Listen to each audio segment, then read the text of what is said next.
Hello, hello mga ka-friendship! Welcome muli sa aming Not So Daily Vlog with the family. At samahan niyo po kami muli, ayan, sa aming pagbisita o pagdalaw muli sa ating Rizal Park. O, diba? Kumakaway na agad si Kuya at ang bibing maganda.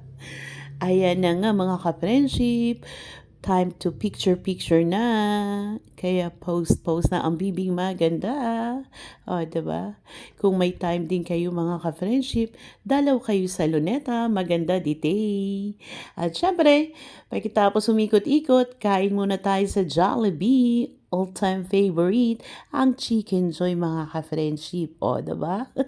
At pagkatapos kumain, pahinga lang po tayo ng konti mga ka-friendship. Tapos, lakad-lakad ulit tayo. Punta naman tayo sa may unahan ng Luneta. Dalaw tayo sa napakagandang Intramuros mga ka-friendship yan.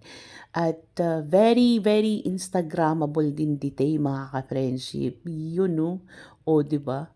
Tamang makaluma naman ang peg natin dito.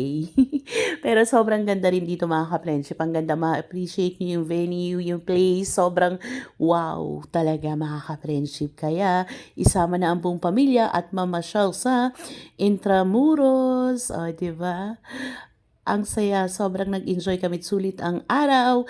Happy weekend everyone. Thank you so much for watching Bad Singer. Have a good day. Bye!